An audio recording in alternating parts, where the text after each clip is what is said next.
ਸਤਿ ਸ਼੍ਰੀ ਅਕਾਲ ਜੀ। ਪੰਜਾਬੀ ਰੇਡੀਓ ਤੇ ਪੰਜਾਬੀ ਟੀਵੀ USA ਵੇਖ ਸੁਣ ਰਹੇ ਸਾਰੇ ਸਰੋਤਿਆਂ ਦਾ ਬਹੁਤ-ਬਹੁਤ ਸਵਾਗਤ ਹੈ ਇਸ ਸਮੇਂ ਦੇ ਵਿਸ਼ੇਸ਼ programme beyond the headlines with Mandeep Punia ਦੇ ਵਿੱਚ।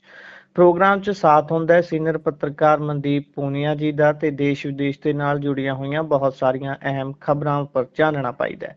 ਕਰਦੇ ਹਾਂ ਪੂਨੀਆ ਜੀ ਦਾ ਪ੍ਰੋਗਰਾਮ ਸਵਾਗਤ। ਬਹੁਤ-ਬਹੁਤ ਸਵਾਗਤ ਹੈ ਜੀ। ਜੀ ਸ਼ੁਕਰੀਆ। ਸਤਿ ਸ੍ਰੀ ਅਕਾਲ ਗੁਰਪ੍ਰੀਤ।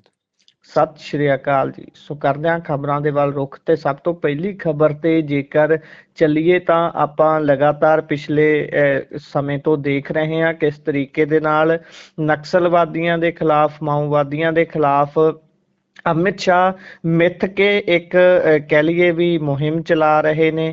ਕਹਿੰਦੇ ਵੀ ਨਕਸਲੀ ਹਿੰਦੂਆਂ ਨੂੰ ਮਾਰਨ ਦੇ ਲਈ ਪਹਿਲਾਂ ਹੀ ਡੈਡਲਾਈਨ ਤੈਅ ਕਰ ਲਈ ਸੀ ਸ਼ਾਹ ਹੋਣੀ ਤੇ ਉਸ ਨੂੰ ਮਾਰ ਮੁਕਾਇਆ ਜੀ।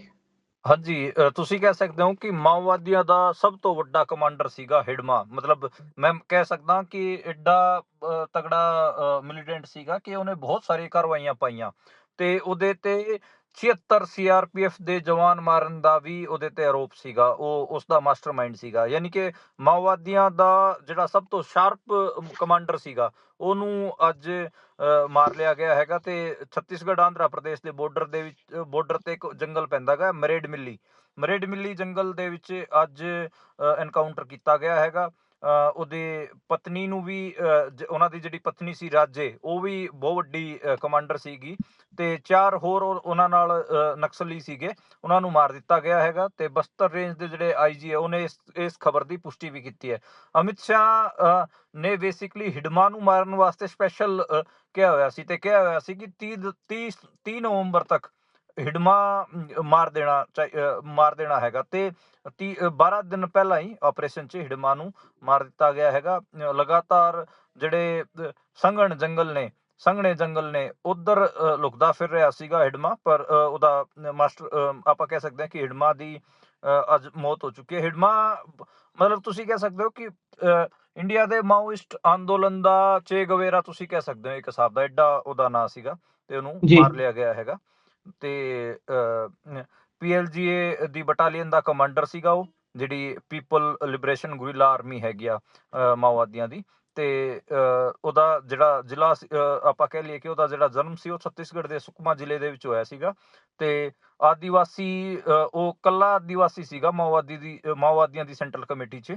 ਯਾਨੀ ਕਿ ਆਦੀਵਾਸੀਆਂ ਦਾ ਕਹਿ ਸਕਦੇ ਹੋ ਕਿ ਸਭ ਤੋਂ ਅੱਜ ਦੇ ਟਾਈਮ ਜੇ ਇੰਡੀਆ ਦੇ ਆਦੀਵਾਸੀਆਂ ਦਾ ਕਹਿਣਾ ਹੋਵੇ ਸਭ ਤੋਂ ਸ਼ਾਰਪ, ਸਭ ਤੋਂ ਤਗੜਾ ਲੀਡਰ ਜਿਹਨੂੰ ਕਹਿ ਦਈਏ ਆਪਾਂ, ਮਿਲੀਟੈਂਟ ਕਹਿ ਲਈਏ, ਕੁਛ ਵੀ ਕਹਿ ਲਈਏ, ਉਹ ਸੀਗਾ ਹਿਡਮਾ। ਤੇ ਅੱਜ ਉਹਨੂੰ ਇੰਡੀਅਨ ਸਟੇਟ ਨੇ CRPF ਨੇ ਮਾਰ ਦਿੱਤਾ ਹੈ। ਦੰਤੇਵਾੜਾ 'ਚ ਬਹੁਤ ਵੱਡਾ ਅਟੈਕ ਹੋਇਆ ਸੀ CRPF ਤੇ, ਉਹਦੇ 'ਚ 76 ਜਵਾਨ ਮਾਰੇ ਗਏ ਸੀਗੇ। ਤੇ ਹਾਂ, ਉਹ ਵੀ ਉਹਦੀ ਸਾਰੀ ਰਣਨੀਤੀ ਹਿਡਮਾ ਨੇ ਕੀਤੀ ਸੀਗੀ। ਤੇ ਅੱਜ ਜਿਹੜੀ ਉਹਦੇ ਪਤਨੀ ਸੀ ਰਾਜੇ ਵੀ DSG ਉੱਥੇ ਮੈਂਬਰ ਸੀਗੀ।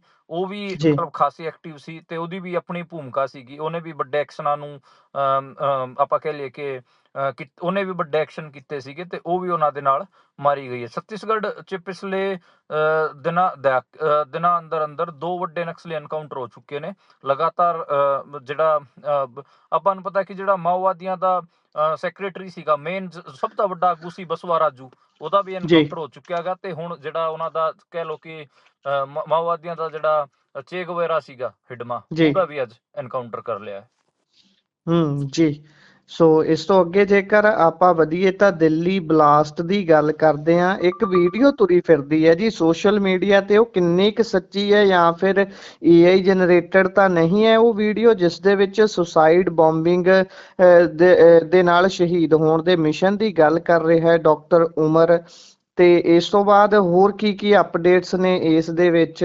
ਜਿਹੜਾ ਬਲਾਸਟ ਹੋਇਆ ਸੀ NIA ਨੂੰ ਕੋਈ ਹੋਰ ਸਫਲਤਾ ਮਿਲੀ ਹੈ ਜੀ? ਪਾਇਓ ਜ਼ਰਾ ਚਾਨਣਾ। ਦੇਖੋ, ਲਗਾਤਾਰ ਜਿਹੜੇ ਦਿੱਲੀ ਬੋਮ ਬਲਾਸਟ ਦੀ ਗੱਲ ਹੋ ਰਹੀ ਹੈ ਉਹਦੇ 'ਚ ਜਿਹੜਾ ਡਾਕਟਰ ਉਮਰ ਸੀਗਾ ਜਿਹੜਾ ਸੁਸਾਈਡ ਬੋਂਬਰ ਬਣਿਆ, ਤੇ ਉਹਦੀ ਇੱਕ ਵੀਡੀਓ, ਸਹੀ ਕਹਿ ਰਹੇ ਤੁਸੀਂ, ਵਾਇਰਲ ਹੋ ਰਹੀ ਹੈਗੀ ਆ। ਉਹਦੇ 'ਚ ਉਹ ਇਹ ਕਬੂਲ ਰਿਹਾ ਗਾ ਕਿ ਉਹ ਫਿਆਦਿਨ ਹਮਲੇ ਦਾ ਮਤਲਬ ਪਹਿਲਾਂ ਤੋਂ ਹੀ ਪਲਾਨ ਕਰ ਰਿਹਾ ਸੀਗਾ। ਤੇ ਉਹਦੇ 'ਚ ਹੋਰ ਕਈ ਸਾਰੀਆਂ ਗੱਲਾਂ ਉਹ ਕਹਿ ਰਿਹਾ ਗਾ। ਉਹਦੇ 'ਚ ਮਤਲਬ ਇਹ ਗੱਲ ਉਹਨੇ ਜਿਹੜੀ ਕਹੀ ਕਿ ਸ਼ਹੀਦ ਹੋਣ ਵਾਸਤੇ ਆਪਰੇਸ਼ਨ ਹੈ, ਨਾ ਕਿ ਇਹ ਕੋਈ ਮਤਲਬ ਉਹਨੇ ਜਿਹੜਾ ਇਹ ਗੱਲ ਕਹੀ ਕਿ ਸ਼ਹੀਦ ਹੋਣ ਵਾਸਤੇ ਸਾਡਾ ਮਾਰਟੀਰਡਮ ਆਪਰੇਸ਼ਨ ਹੈ, ਨਾ ਕਿ ਸੁਸਾਈਡ ਹਮਲਾ ਹੈਗਾ। ਤੇ ਇਹਨੂੰ ਲੈ ਕੇ ਕਈ ਸਾਰੇ ਵਿਰੋਧਾਭਾਸ ਵੀ ਦੱਸੇ।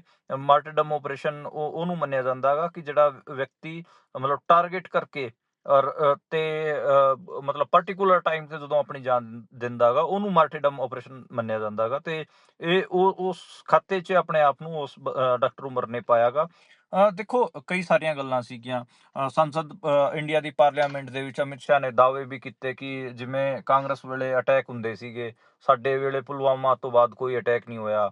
ਤੇ ਉਹਦੀ ਮੈਨੂੰ ਲੱਗਦਾ ਵਾ ਕਿ ਇੱਕ ਰਿਐਕਸ਼ਨ ਸੀਗੀ ਜੰਮੂ ਕਸ਼ਮੀਰ ਦੇ ਜਿਹੜੇ ਮਿਲੀਟੈਂਟ ਸੀਗੇ ਉਹਨਾਂ 'ਚ ਸੀਗਾ। ਪਹਿਲਗਾਮ ਵੀ ਹੋਇਆ, ਉਹ ਵੀ ਆਪਾਂ ਨੂੰ ਪਤਾ। ਪਹਿਲਗਾਮ ਤੋਂ ਬਾਅਦ ਹੁਣ ਇਹ ਦਿੱਲੀ ਵਾਲਾ ਬਲਾਸਟ ਹੋਇਆਗਾ, ਬਹੁਤ ਜੀ ਭਿਆਨਕ ਹੈ। ਤੇ ਇਹ ਦੇਖੋ ਡਾਕਟਰਾਂ ਦਾ ਦੇਖੋ ਕਿੰਨਾ ਉਹ ਹੋ ਰੱਖਿਆ ਹੈਗਾ। ਇਹ ਸਾਰੇ ਡਾਕਟਰ ਸੀਗੇ ਜਿਹੜੇ ਇਹਦੇ 'ਚ ਸੀਗੇ। ਮੁਜੱਮਿਲ ਸ਼ਕੀਲ ਹੋਵੇ, ਸ਼ਾਹੀਨ ਸ਼ਹੀਦ ਹੋਵੇ, ਆਦਲ ਅਹਿਮਦ ਹੋ, ਇਹ ਤਾਂ ਮੈਡੀਕਲ ਲਾਈਨ ਦੇ ਵੱਡੇ ਨਾਮ ਵੀ ਸੀਗੇ। ਡਾਕਟਰ ਉਮਰ ਨਬੀ, ਇਹ ਸਾਰੇ ਵੱਡੇ ਨਾਂ ਸੀਗੇ ਮਤਲਬ ਉਸ ਹਿਸਾਬ ਨਾਲ ਵੀ। ਤੇ ਸ੍ਰੀਨਗਰ ਤੋਂ ਇਹਨਾਂ ਦੇ ਇੱਕ ਸਾਥੀ ਜਸੀਰ ਨੂੰ ਵੀ ਫੜ ਲਿਆ ਤੇ 10 ਦਿਨਾਂ ਦੀ NIA ਡਿਟੈਂਸ਼ਨ 'ਚ ਉਹ ਰਹੂਗਾ। ਦੇਖਦੇ ਆ ਮਤਲਬ ਉਹਦੇ 'ਚ ਉਹ ਕੀ ਖੁਲਾਸੇ ਕਰਦਾ ਹੈਗਾ। ਤੇ ਬਾਕੀ ਅਮਿਤ ਸ਼ਾਹ ਹੋਰੀ ਤਾਂ ਲਗਾਤਾਰ ਇਸ ਤੋਂ ਬਾਅਦ ਸਟੇਟਮੈਂਟ ਦੇ ਹੀ ਰਹੇ ਨੇ ਕਿ ਅਸੀਂ ਦਿੱਲੀ ਬਲਾਸਟ ਦੇ ਨਾਲ ਰਿਲੇਟਡ ਕਿਸੇ ਨੂੰ ਵੀ ਨਹੀਂ ਛੱਡਾਂਗੇ, ਅਸੀਂ ਸਾਰਿਆਂ ਨੂੰ ਫੜਾਂਗੇ। ਜੀ। ਉਧਰ ਮੈਂ ਪੜ੍ਹ ਰਿਹਾ ਸੀ ਜੰਮੂ ਕਸ਼ਮੀਰ ਤੋਂ ਵੀ ਉਮਰ ਅਬਦੁੱਲਾ ਹੋਣਾ ਦਾ ਬਿਆਨ ਆ ਰਿਹਾ ਹੈ। ਉਹਨਾਂ ਨੇ ਕਿਹਾ ਵੀ ਦੋਸ਼ੀਆਂ ਨੂੰ ਤਾਂ ਬਖਸ਼ਣਾ ਨਹੀਂ ਚਾਹੀਦਾ, ਪਰ ਕਹਿੰਦੇ ਵੀ ਇੱਥੇ ਜੰਮੂ ਕਸ਼ਮੀਰ ਦੇ ਨਿਰਦੋਸ਼ ਨਾਗਰਿਕਾਂ ਨੂੰ ਕਿਸੇ ਤਰੀਕੇ ਦਾ ਨੁਕਸਾਨ ਨਹੀਂ ਪਹੁੰਚਾਉਣਾ ਚਾਹੀਦਾ। ਕੀ ਉੱਥੇ ਡਰ ਦਾ ਮਾਹੌਲ ਕ੍ਰੀਏਟ ਕੀਤਾ ਜਾ ਰਿਹਾ ਹੈ? ਦੇਖੋ ਡਰ ਦਾ ਮਾਹੌਲ, ਦੇਖੋ ਇੱਕ ਗੱਲ ਮੰਨ ਕੇ ਚੱਲਿਓ ਜੇ ਗੁਰਪ੍ਰੀਤ, ਉੱਥੇ ਮੂਵਮੈਂਟ ਹੈਗੀ ਆ, ਠੀਕ ਹੈ। ਉਹ ਬਹੁਤ ਵਾਰ ਜੀ ਤੁਹਾਨੂੰ ਵਿਜ਼ੀਬਲ ਦਿਖਦੀ ਹੈਗੀ ਆ ਕਿ ਬਹੁਤ ਤੁਹਾਨੂੰ ਲੱਗ ਰਿਹਾ ਹੁੰਦਾ ਕਿ ਹਾਂ ਉੱਥੇ ਬਹੁਤ ਐਕਟਿਵ ਹੈਗੇ ਆ। ਜਿਵੇਂ ਬੁਰਹਾਨ ਵਾਨੀ ਦੇ ਟਾਈਮ ਸੀਗਾ ਮਾਮਲਾ, ਉੱਥੇ ਉਸ ਟਾਈਮ ਮੈਂ ਪੋਸਟਡ ਰਿਹਾ ਬਤੌਰ ਕੋਰਸਪੋਂਡੈਂਟ, ਤੇ ਜੀ ਮੈਂ ਜੰਮੂ ਕਸ਼ਮੀਰ ਨੂੰ ਕਵਰ ਕੀਤਾ ਹੋਇਆਗਾ। ਤੇ ਉਦੋਂ ਅਸੀਂ ਮਤਲਬ ਮੈਂ ਤਾਂ ਮਤਲਬ ਬੁਰਹਾਨ ਵਾਨੀ ਦਾ ਇੰਟਰਵਿਊ ਵੀ ਕੀਤਾ ਹੋਇਆਗਾ। ਤੇ ਉਹ ਜੀ ਉਦੋਂ ਇੱਕ ਉਹ ਸੀਗਾ ਬਾਹਰ ਦੇਖਣ ਨੂੰ ਮਿਲਦਾ ਸੀ, ਬਿਲਕੁਲ ਯੰਗ ਮੁੰਡੇ 20 22 ਸਾਲ ਦੇ ਮੁੰਡੇ ਜੁਆਇਨ ਕਰ ਰਹੇ ਸੀ ਉਹਨਾਂ ਦੀ ਮੂਵਮੈਂਟ ਨੂੰ। ਫਿਰ ਇੱਕ ਜੀ ਵਿੱਚੇ ਆਪਾਂ ਨੂੰ ਆਫਟਰ 2019 ਜਦੋਂ ਮਤਲਬ ਕਸ਼ਮੀਰ ਦਾ ਆਰਟੀਕਲ 370 ਖਤਮ ਕੀਤਾ ਗਿਆ, ਉੱਥੇ ਸਾਲ ਡੂਢ ਸਾਲ ਉੱਥੇ ਫਿਰ ਆਪਣਾ ਇੰਟਰਨੈਟ ਸ਼ਟਡਾਊਨ ਕੀਤਾ ਗਿਆ, ਆਪਰੇਸ਼ਨ ਵਗੈਰਾ ਹੋਏ, ਬਹੁਤ ਸਾਰੇ ਨੌਜਵਾਨਾਂ ਨੂੰ ਮਾਰਿਆ ਗਿਆ। ਉਸ ਤੋਂ ਬਾਅਦ ਲੱਗਿਆ ਕਿ ਹਾਂ ਕੰਮ ਠੰਡਾ ਹੋ ਗਿਆ ਉਹਨਾਂ ਦਾ। ਪਰ ਜਿਹੜਾ ਪਹਿਲਗਾਮ ਹੈਗਾ ਜਾਂ ਫਿਰ ਜਿਹੜਾ ਇਹ ਦਿੱਲੀ ਬਲਾਸਟ ਹੈ, ਉਹ ਤੋਂ ਇੱਕ ਗੱਲ ਤਾਂ ਸਾਫ਼ ਹੈ ਕਿ ਉੱਥੇ ਮਤਲਬ ਤੁਸੀਂ ਜਿਹੜਾ ਮੰਨ ਕੇ ਚੱਲ ਰਹੇ ਹੋ ਕਿ ਨਹੀਂ ਜੀ ਉੱਥੇ ਤਾਂ ਪੱਤਾ ਵੀ ਨਹੀਂ ਹਿਲਦਾ, ਉਹ ਪੱਤੇ ਪੁੱਤੇ ਹਿੱਲਣ ਵਾਲੀ ਗੱਲ ਤਾਂ ਠੀਕ ਨਹੀਂ ਹੈ, ਉਹਨਾਂ ਦੇ ਦਿਲਾਂ 'ਚ ਹੈਗੀ ਆ। ਤੇ ਹੁਣ ਜਿਹੜੀ ਉੱਥੇ ਗੱਲਾਂ ਚੱਲ ਰਹੀਆਂ ਨੇ ਕਿ ਉੱਥੇ ਪਿੰਡ ਵਾਈਜ਼ ਸਰਚ ਆਪਰੇਸ਼ਨ ਵੀ ਚੱਲ ਰਹੇ ਨੇ, ਤਾਂ ਫਿਰ ਉਹ ਜੀ ਇੱਕ ਡਰ ਦਾ ਮਾਹੌਲ ਤਾਂ ਹੈ ਹੀ। ਜਿਹੜੇ ਬੇਕਸੂਰ ਹੁੰਦੇ ਨੇ ਉਹਨਾਂ ਨੂੰ ਤਾਂ ਮਤਲਬ ਉਹਨਾਂ ਨੂੰ ਜਦੋਂ ਚੱਕ ਕੇ ਲੈ ਕੇ ਜਾਇਆ ਜਾਂਦਾ ਹੈਗਾ ਤਾਂ ਪਰਿਵਾਰ ਵੀ ਪਰੇਸ਼ਾਨ ਹੁੰਦੇ ਨੇ। ਸੂਬੇ ਦੀ ਲੀਡਰਸ਼ਿਪ ਤੇ ਵੀ ਪ੍ਰੈਸ਼ਰ ਆਉਂਦਾ ਗਾ ਲੋਕਾਂ ਵੱਲੋਂ ਕਿ ਤੁਸੀਂ ਆਪਣੇ ਬੱਚਿਆਂ ਵਾਸਤੇ ਗੱਲ ਕਰੋ। ਤਾਂ ਉਹ ਇੱਕ ਗੱਲ ਤਾਂ ਮਤਲਬ ਇੱਕ ਪ੍ਰੈਸ਼ਰ ਤਾਂ ਉਮਰ ਅਬਦੁੱਲਾ ਹੋਰਾਂ ਤੇ ਹੋਊਗਾ ਹੀ, ਇਹ ਗੱਲ ਹੈ। ਬਾਕੀ ਇਹ ਜਿਹੜੀ ਮਤਲਬ ਕਵਰ ਅਪ ਕਰਨ ਦੀ ਕੋਸ਼ਿਸ਼ ਸੀ ਜੰਮੂ ਕਸ਼ਮੀਰ ਦੇ ਮੂਵਮੈਂਟ ਨੂੰ, ਉਹ ਤਾਂ ਉਹਨਾਂ ਨੇ ਦਿਖਾਤੀ ਕਿ ਜੇ ਅਸੀਂ ਚਾਹਾਂਗੇ ਤਾਂ ਉਦੋਂ ਤੱਕ ਹੀ ਜਿੰਦਾ ਰਹੂਗੀ। ਐ ਤੁਸੀਂ ਝੂਠੇ ਬਿਆਨਾਂ ਨਾਲ ਨਹੀਂ ਕਵਰ ਅਪ ਕਰ ਸਕਦੇ। ਜੀ।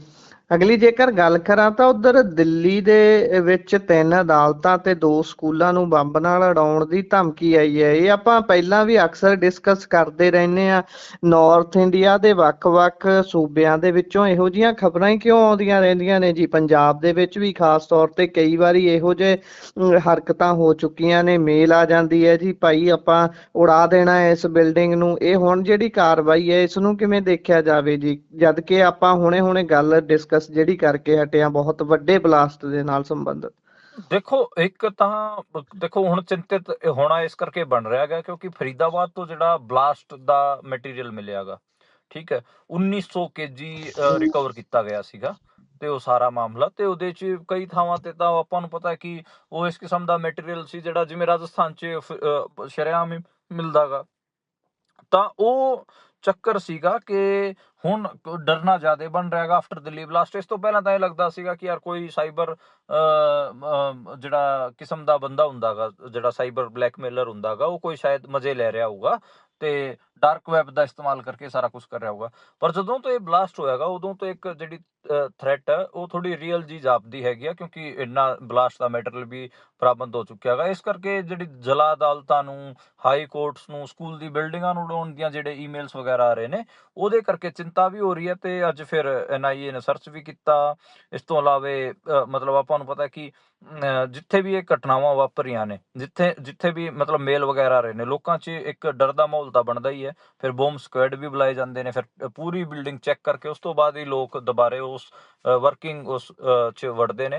ਇੱਕ ਇੰਟਰਨਲ ਸਿਕਿਉਰਿਟੀ ਨੂੰ ਲੈ ਕੇ ਗੱਲ ਤਾਂ ਹੈ ਹੀ ਕਿ ਇੰਟਰਨਲੀ ਕਿੰਨੇ ਸਿਕਿਉਰ ਹੈਗੇ ਆ ਬੰਦੇ। ਇੰਟਰਨਲ ਸਿਕਿਉਰਿਟੀ ਬਾਰੇ ਤਾਂ ਮਤਲਬ ਦੁਬਾਰੇ ਤੋਂ ਇਹ ਡਿਬੇਟ ਹੈਗੀ ਆ, ਛਿੜੀ ਹੈ। ਇਸ ਕਿਸਮ ਦੀਆਂ ਲਗਾਤਾਰ ਧਮਕੀਆਂ ਆ ਰਹੀਆਂ ਨੇ, ਮਤਲਬ ਡਰੋਨ ਦੀਆਂ ਤਾਂ ਹੈਗੀਆਂ ਹੀ ਹੈ। ਜੀ। ਸੋ ਜੇਕਰ ਆਪਾਂ ਇਸ ਤੋਂ ਅੱਗੇ ਗੱਲ ਕਰੀਏ ਤਾਂ ਉਧਰ ਮਹਾਰਾਸ਼ਟਰ ਮਾਰਵਾੜਾ ਦੇ ਵਿੱਚ ਕਹਿੰਦੇ ਪਿਛਲੇ 10 ਮਹੀਨਿਆਂ ਦੇ ਵਿੱਚ ਤਕਰੀਬਨ 900 ਕਿਸਾਨਾਂ ਨੇ ਆਤਮ ਹੱਤਿਆ ਕਰ ਲਈ ਹੈ, ਆਪਣੀ ਜੀਵਨ ਲੀਲਾ ਸਮਾਪਤ ਕਰ ਲਈ ਹੈ।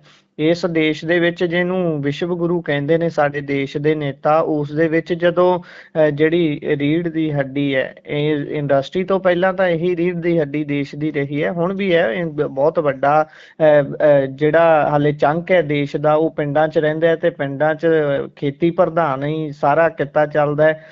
ਤੇ ਇਹ ਹਾਲ ਜਦੋਂ ਇੱਕ ਕਿਸਾਨ ਦਾ ਹੋਵੇ ਤਾਂ ਆਪਾਂ ਕਿੱਥੇ ਦੇਖਦੇ ਹਾਂ ਜੀ, ਭਾਰਤ ਨੂੰ ਵਿਸ਼ਵ ਗੁਰੂ ਵਾਲੇ ਸਾਂਚੇ 'ਚ ਦੇਖਦੇ ਹੋ ਜਾਂ ਫਿਰ ਕੀ ਇਹਨੂੰ ਸਮਝੀਏ?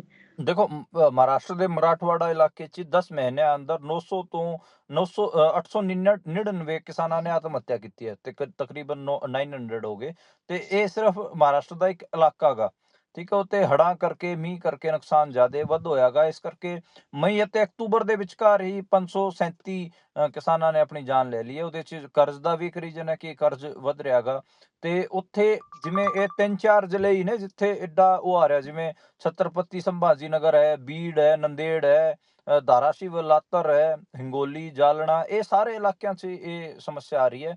ਕਿਸਾਨਾਂ ਦੇ ਜਿਹੜੇ ਆਗੂ ਨੇ ਉਹ ਵੀ ਲਗਾਤਾਰ ਇਸ ਗੱਲ ਨੂੰ ਚੱਕ ਰਹੇ ਨੇ ਕਿ ਜਿਹੜੇ ਕਿਸਾਨ ਹੈਗੇ ਜਿਨ੍ਹਾਂ ਦੀਆਂ ਫਸਲਾਂ ਖਰਾਬ ਹੋਈਆਂ, ਉਹਨਾਂ ਨੂੰ ਉਹਨਾਂ ਮੁਆਵਜ਼ਾ ਨਹੀਂ ਮਿਲਿਆ।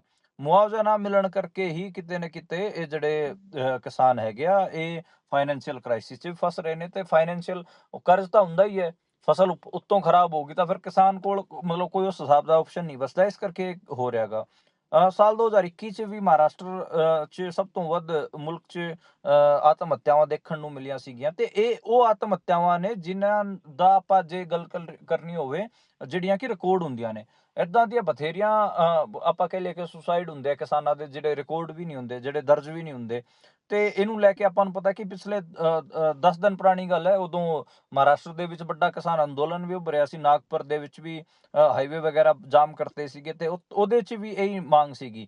ਜਿਹੜਾ ਬੱਚੂ ਕੁੜੂ ਸੀਗਾ ਉੱਥੋਂ ਦਾ ਕਿਸਾਨ ਆਗੂ, ਜਿਵੇਂ ਇੱਧਰ ਆਪਣੇ ਆਪਾਂ ਕਹਿ ਲਈਏ ਕਿ ਪੰਧੇਰ ਹੋ ਰਹੀ, ਰਾਜੇਵਾਲ ਹੋ ਰਹੀ, ਡੱਲੇਵਾਲ ਹੋ ਰਹੀ ਹੈਗੇ, ਉੱਧਰ ਜਿਵੇਂ ਰਾਜੂ ਸ਼ੈਟੀ ਦਾ ਨਾਮ ਆਉਂਦਾ ਹੈਗਾ, ਬੱਚੂ ਕੁੜੂ ਦਾ ਨਾਮ ਆਉਂਦਾ ਹੈਗਾ। ਬੱਚੂ ਕੁੜੂ ਹੋਰਾਂ ਨੇ ਉਸ ਟਾਈਮ ਵੀ ਇਹ ਮੰਗਿਆ ਸੀਗਾ ਕਿ ਕਿ ਤੁਸੀਂ ਘੱਟੋ ਘੱਟ ਅਗਲੇ ਕੁਝ ਸਾਲ ਫਸਲਾਂ ਤੇ 20% ਬੋਨਸ ਦਿਓ ਤੇ MSP ਤੇ ਫਸਲਾਂ ਖਰੀਦੋ। ਤੇ ਇਸ ਤੋਂ ਇਲਾਵਾ ਜਿਹੜੀ ਕਰਜ਼ਾ ਮਾਫੀ ਹੈ ਕਿਸਾਨਾਂ ਦੀ, ਉਹ ਸਾਰੀ ਮਾਫ ਕੀਤੀ ਜਾਵੇ। ਤੇ ਜਿਹੜਾ ਫਸਲ ਬੀਮਾ ਹੈਗਾ, ਉਹਦੀ ਰਾਸ਼ੀ ਜਿਹੜੀ ਹੈਗੀ ਆ ਉਹ ਛੇਤੀ ਤੋਂ ਛੇਤੀ ਕਿਸਾਨਾਂ ਤੱਕ ਪਹੁੰਚਾਈ ਜਾਵੇ। ਇਹ ਗੱਲ ਉਸ ਟਾਈਮ ਵੀ ਡਿਮਾਂਡ ਸੀਗੀ। ਗੱਲਾਂ ਬਾਤਾਂ ਵੀ ਹੋਈਆਂ ਸਰਕਾਰ ਨਾਲ, ਸਰਕਾਰ ਨੇ ਮੰਨਿਆ ਵੀ ਕਿ ਹਾਂ ਅਸੀਂ ਇਸ ਸਾਈਡ ਕੋਈ ਕਦਮ ਚੁੱਕਾਂਗੇ, ਪਰ ਕਦਮ ਤਾਂ ਕੋਈ ਚੁੱਕ ਨਹੀਂ ਰਹੇ। ਉਹਦੇ ਬਦਲੇ ਕਿਸਾਨਾਂ ਦੀ ਜਾਨਾਂ ਹੀ ਜਾ ਰਹੀਆਂ ਨੇ। ਕਿਸਾਨ ਆਪਣੀ ਆਪਾਂ ਕਹਿ ਲਈਏ ਕਿ ਸੁਸਾਈਡ ਹੀ ਕਰ ਰਹੇ ਆ। ਨਹੀਂ ਤਾਂ ਸਰਕਾਰ ਨੂੰ ਘੱਟੋ ਘੱਟ ਇੱਕ ਮਿਨੀਮਮ ਰਿਲੀਫ ਤਾਂ ਦੇਣਾ ਬਣਦਾ ਹੈਗਾ ਨਾ ਕਿਸਾਨਾਂ ਨੂੰ, ਜਿਹੜੇ ਕਿ ਇੰਨੇ ਕ੍ਰਾਈਸਿਸ 'ਚ ਲੰਘ ਰਹੇ ਹੈਗੇ ਆ। ਉਹਨਾਂ ਨੂੰ ਇੱਕ ਮਿਨੀਮਮ ਰਿਲੀਫ ਤਾਂ ਚਾਹੀਦਾ ਹੀ ਹੈਗਾ ਨਾ। ਉਹਨਾਂ ਦੇ ਘੱਟੋ ਘੱਟ ਤੁਸੀਂ ਮੌਕੇ ਤੱਕ, ਹੁਣ ਤੱਕ ਦੇ ਜਿਹੜੇ ਕਰਜ਼ੇ ਉਹ ਮਾਫ ਕਰ ਦਿਓ, ਅਗਲੀ 1-2 ਫਸਲਾਂ ਤੱਕ ਤੁਸੀਂ ਉਹਨਾਂ ਨੂੰ ਬੋਨਸ ਦੇ ਦਿਓ ਮਾੜਾ ਮੋਟਾ, ਤਾਂ ਕਿ ਜੀ। ਜਿਹੜਾ ਉਹਨਾਂ ਦਾ ਫਾਈਨੈਂਸ਼ੀਅਲ ਜਿਹੜੀ ਜ਼ਿੰਦਗੀ ਉਹਨਾਂ ਦੀ ਤਬਾਹ ਹੋ ਰੱਖੀ ਹੈ, ਜਿਹੜੇ ਉਹ ਡੀਰੇਲ ਹੋ ਰੱਖੇ ਨੇ, ਉਹ ਘੱਟੋ ਘੱਟ ਟਰੈਕ ਤੇ ਆਉਣ। ਜੀ ਜੀ, ਇਹ ਬਹੁਤ ਜ਼ਰੂਰੀ ਹੈ ਉਹਨਾਂ ਦੇ ਲਈ। ਇਸ ਤੋਂ ਅੱਗੇ ਜੇਕਰ ਗੱਲ ਕਰੀਏ ਤਾਂ SIR ਸਪੈਸ਼ਲ ਇੰਟੈਂਸਿਵ ਰਿਵੀਜ਼ਨ ਨੂੰ ਲੈ ਕੇ ਦਿੱਲੀ ਦੇ ਵਿੱਚ ਕਹਿੰਦੇ ਕਾਂਗਰਸ ਵੱਡੀ ਰੈਲੀ ਕਰਨ ਜਾ ਰਹੀ ਹੈ। ਇਹ ਕੀ ਹੁਣ ਇਸ ਰਾਹ ਤੇ ਤੁਰ ਪਏ ਨੇ? ਵੈਸੇ ਤਾਂ ਇਹਨਾਂ ਨੇ ਕੁਝ ਸਮਾਂ ਵੀ ਮੰਗਿਆ ਸੀ। ਬਿਹਾਰ ਦੇ ਵਿੱਚ ਜੋ ਕੁਝ ਹੋਇਆ, ਜਿਸ ਕਦਰ ਇਹਨਾਂ ਦੀ ਹਾਰ ਹੋਈ ਹੈ, ਉਸ ਨੂੰ ਕਹਿੰਦੇ ਵੀ ਅਸੀਂ ਸਬੂਤਾਂ ਸਮੇਤ, ਤੱਥ ਸਮੇਤ ਅਸੀਂ ਉਸ ਨੂੰ ਸਾਰਿਆਂ ਦੇ ਸਾਹਮਣੇ ਰੱਖਾਂਗੇ ਕਿ ਕਿਵੇਂ ਧਾਂਦਲੀ ਹੋਈ ਹੈ। ਦੇਖੋ ਬਿਲਕੁਲ ਅੱਜ ਜਿਹੜੀ ਤੁਸੀਂ ਮੀਟਿੰਗ ਵੀ ਹੋਈ ਹੈ ਦਿੱਲੀ ਕਾਂਗਰਸੀਆਂ ਦੀ, ਉਹਦੇ 'ਚ ਕਾਂਗਰਸ ਹੈੱਡਕੁਆਟਰ ਮੀਟਿੰਗ ਹੋਈ ਹੈ, ਰਾਹੁਲ ਗਾਂਧੀ ਵੀ ਮੌਜੂਦ ਸੀਗਾ ਤੇ ਕਾਂਗਰਸ ਪਾਰਟੀ ਦੇ ਜਿਹੜੇ ਅਧਿਕਸ਼ ਨੇ ਮੱਲਿਕਾਰਜੁਨ ਖੜਗੇ ਉਹ ਵੀ ਮੌਜੂਦ ਸਨ, ਕੇਸੀ ਵੇਣੂਗੋਪਾਲ ਤੋਂ ਲੈ ਕੇ ਹੋਰ ਹਰ ਸੂਬੇ ਦੇ ਜਿਹੜੇ ਅਧਿਕਸ਼ ਸੀਗੇ, ਬਿਹਾਰ ਤੋਂ ਵੀ ਲੋਕ ਆਏ ਹੋਏ ਸੀ। ਤੇ ਉਹਦੇ 'ਚ ਮਤਲਬ ਜਿਹੜੀ ਗੱਲ ਹੋਈ, ਮਤਲਬ ਬਿਹਾਰ ਇਲੈਕਸ਼ਨ ਦੇ ਬਾਰੇ ਇੰਨੀ ਗੱਲ ਨਹੀਂ ਹੋਈ, ਜ਼ਿਆਦਾ ਗੱਲ ਹੋਈ SIR ਬਾਰੇ, ਕਿ ਵੋਟਰ ਲਿਸਟਾਂ ਚੋਂ ਕਿਵੇਂ ਨਾਂ ਕੱਟੇ ਜਾ ਰਹੇ ਨੇ, ਕਿਵੇਂ ਡੂਅਲ ਵੋਟਰ ਦਾ ਮੁੱਦਾ ਡਿਸਕਸ ਹੋਇਆ, ਹੋਰ ਵੀ ਚੀਜ਼ਾਂ, ਵੋਟ ਚੋਰੀ ਬਾਰੇ ਗੱਲ ਹੋਈ, ਕਿਵੇਂ ਜਿਹੜੇ ਫਰਜ਼ੀ ਵੋਟਰ ਹੈਗੇ ਆ ਉਹਨਾਂ ਦੀ ਗੱਲ ਆਈ, ਅਸਲੀ ਮਤਦਾਤਾਵਾਂ ਦਾ ਪਛਾਣ ਕਿਵੇਂ ਕਰਨਗੇ ਕਾਂਗਰਸੀ, ਇਹ ਸਾਰੀਆਂ ਜਿਹੜੀਆਂ ਗੱਲਾਂ ਹੈਗੀਆਂ ਇਹ ਹੋਈਆਂ ਨੇ। ਅਗਲੇ ਆਪਾਂ ਨੂੰ ਪਤਾ ਹੈ ਕਿ ਜਿਹੜਾ ਚੋਣ ਆਯੋਗ ਹੈ ਉਹ 12 ਸੂਬਿਆਂ ਦੇ ਵਿੱਚ SIR ਐਲਾਨ ਚੁੱਕਿਆ। ਹਾਲਾਂਕਿ ਤਾਮਿਲਨਾਡੂ ਦੇ ਵਿੱਚ ਤਾਂ ਇਹਦਾ ਵਿਰੋਧ ਹੋ ਰਿਹਾ ਹੈਗਾ, ਤਾਮਿਲਨਾਡੂ ਦੀ ਅਤੇ ਈਵਨ ਜਿਹੜੇ ਕੇਰਲਾ ਦੇ ਵਿੱਚ ਵੀ SIR ਦਾ ਵਿਰੋਧ ਹੋ ਰਿਹਾ ਹੈਗਾ, ਬਾਈਕਾਟ ਚੱਲ ਰਿਹਾ, ਪੱਛਮੀ ਬੰਗਾਲ 'ਚ ਵੀ ਬਾਈਕਾਟ ਚੱਲ ਰਿਹਾ ਹੈਗਾ। ਪਰ ਇਹ ਹੈ ਕਿ ਲਗਾਤਾਰ ਮਤਲਬ ਇੰਨਾ ਮਾਮਲਾ ਭਖਿਆ ਹੋਇਆ ਹੈ SIR ਦੇ ਉਲਟ। ਇੱਕ ਡਾਊਟ ਤਾਂ ਜਿਹੜੀ ਆਪੋਜੀਸ਼ਨ ਪਾਰਟੀਆਂ ਜਿੰਨੀਆਂ ਵੀ ਹੈਗੀਆਂ ਇੰਡੀਆ, BJP ਨੂੰ ਛੱਡ ਕੇ ਜਿੰਨੀਆਂ ਵੀ ਪਾਰਟੀਆਂ ਹੈਗੀਆਂ, ਉਹਨਾਂ ਦੇ ਮਨਾਂ 'ਚ ਡਾਊਟ ਤਾਂ ਆ ਹੀ ਗਿਆ ਹੈਗਾ ਨਾ ਕਿ ਇਹ ਫਰਜ਼ੀ ਵੋਟਰਸ ਦਾ ਵੀ ਇਸਤੇਮਾਲ ਕਰ ਰਹੇ ਨੇ, ਇਹ ਡੁਪਲੀਕੇਟ ਵੋਟਰਸ ਦਾ ਵੀ ਮਾਮਲਾ ਹੈਗਾ, ਡੂਅਲ ਵੋਟਰਸ ਦਾ ਵੀ ਮਾਮਲਾ ਹੈ ਕਿ ਕੁਝ ਬੰਦਿਆਂ ਦੀ ਵੋਟਾਂ ਦਿੱਲੀ 'ਚ ਵੀ ਹੈਗੀਆਂ, ਉਹ ਬਿਹਾਰ 'ਚ ਵੀ ਬਣੀਆਂ ਹੋਈਆਂ ਨੇ, ਮਹਾਰਾਸ਼ਟਰ ਵੀ ਬਣੀਆਂ ਹੋਈਆਂ, ਸਾਰੇ ਕਿਤੇ ਜਾ ਕੇ ਵੋਟਾਂ ਪਾ ਰਹੇ ਨੇ। ਤੇ ਇਹਨਾਂ ਜੀ ਕੋਲ ਮਤਲਬ ਪ੍ਰਵਾਸੀ ਮਜ਼ਦੂਰਾਂ ਦੀ ਗੱਲ ਵੀ ਆ ਰਹੀ ਹੈ ਕਿ ਉਹ ਵੀ ਲਗਾਤਾਰ ਇਸ 'ਚ ਇੱਕ ਪਾਰਟੀ ਬਣ ਰਹੇ ਨੇ। ਤਾਂ ਮਤਲਬ ਬਹੁਤ ਇਹਦੇ 'ਚ ਚੀਜ਼ਾਂ ਨੇ, ਫਾਨੇ ਫਸੇ ਹੋਏ ਨੇ। ਅਸਮ ਦਾ ਇਲੈਕਸ਼ਨ, ਬੰਗਾਲ ਦਾ ਇਲੈਕਸ਼ਨ, ਉੱਤਰ ਪ੍ਰਦੇਸ਼ ਦਾ ਇਲੈਕਸ਼ਨ, ਤਾਮਿਲਨਾਡੂ ਦਾ ਇਲੈਕਸ਼ਨ, ਇਹ ਕੇਰਲਾ ਦਾ ਇਲੈਕਸ਼ਨ, ਇਹ ਬਹੁਤ ਕਰੂਸ਼ੀਅਲ ਇਲੈਕਸ਼ਨ ਨੇ ਇਹਨਾਂ ਸੂਬਿਆਂ ਦੇ। ਤਾਂ ਇਹ ਜੀ ਇੱਥੇ ਮਤਲਬ ਜਿਵੇਂ ਕੇਰਲਾ, ਤਾਮਿਲਨਾਡੂ, ਬੰਗਾਲ ਹੋ ਗਏ, ਇਹਨਾਂ ਤਿੰਨਾਂ ਸੂਬਿਆਂ 'ਚ ਤਾਂ BJP ਦੀ ਸਰਕਾਰ ਵੀ ਨਹੀਂ ਹੈ, ਤੇ ਤਿੰਨੇ ਜੀ ਜਿਹੜੇ ਜੀ ਸੂਬੇ ਹੈਗੇ ਆ ਉਹ ਮਜ਼ਬੂਤ ਜਿਹੜੀ ਖੇਤਰੀਆਂ ਪਾਰਟੀਆਂ ਨੇ ਉਹਨਾਂ ਕੋਲ ਨੇ।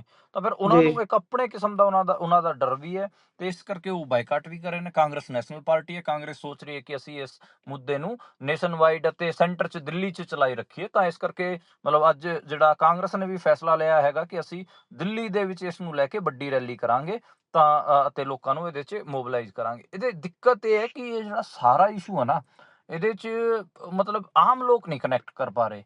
ਜਿਹੜੀ ਜੀ ਪੋਲੀਟੀਕਲ ਕਲਾਸ ਹੈ ਉਹ ਤਾਂ ਠੀਕ ਹੈ, ਇਸ ਇਸ਼ੂ ਨੂੰ ਚੁੱਕ ਰਹੀ ਹੈ, ਪਰ ਆਮ ਲੋਕ ਨਹੀਂ ਇਹਦੇ ਨਾਲ ਕੋਈ ਕਨੈਕਸ਼ਨ ਬਿਠਾ ਪਾ ਰਹੇ। ਤਾਂ ਇਸ ਕਰਕੇ ਕੋਈ ਐਡਾ ਮਤਲਬ ਮੈਨੂੰ ਲੱਗਦਾ ਗਰਾਊਂਡ ਲੈਵਲ ਤੇ ਕੋਈ ਇਹਦੇ ਬਾਰੇ ਕੋਈ ਬਹੁਤ ਵੱਡੀ ਲੈਵਲ ਤੇ ਕੋਈ ਮੋਬਿਲਾਈਜੇਸ਼ਨ ਹੋਣ ਦੀ ਮੈਨੂੰ ਉਮੀਦ ਨਹੀਂ ਲੱਗਦੀ। ਸਿਰਫ ਪੋਲੀਟੀਕਲ ਜਿਹੜੀ ਕਲਾਸ ਹੈ ਉਹ ਇਹਦੇ ਤੇ ਰੌਲਾ ਪਾਈ ਚੱਲੂਗੀ।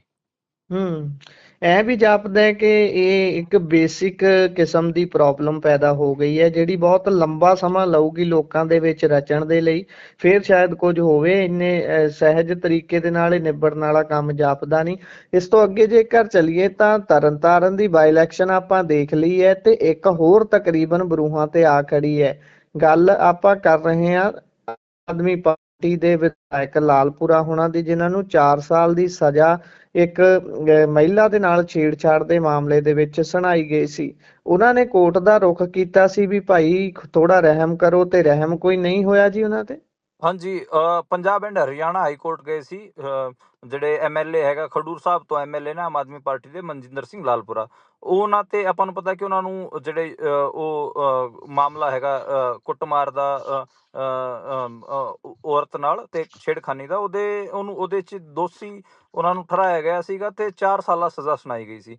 ਉਹਦੇ 'ਚ ਦਿੱਕਤ ਇਹ ਆ ਰਹੀ ਹੈ ਕਿ ਮਤਲਬ ਇੰਡੀਅਨ ਕਨਸਟੀਟਿਊਸ਼ਨ 'ਚ ਇਹ ਪ੍ਰੋਵੀਜ਼ਨ ਹੈ, ਜੇ ਕਿਸੇ MLA ਨੂੰ ਜੇ 2 ਸਾਲ ਤੋਂ ਵੱਧ ਦੀ ਸਜ਼ਾ ਹੋ ਜਾਂਦੀ ਹੈ, ਫਿਰ ਉਹਦੀ ਜਿਹੜੀ MLAਸ਼ਿਪ ਹੁੰਦੀ ਹੈ ਉਹਨੂੰ ਖਾਰਿਜ ਕਰ ਦਿੱਤਾ ਜਾਂਦਾ, ਕੈਂਸਲ ਕਰ ਦਿੱਤਾ ਜਾਂਦਾ, ਤੇ ਉੱਥੇ ਬਾਈ ਇਲੈਕਸ਼ਨ ਹੁੰਦੇ ਨੇ।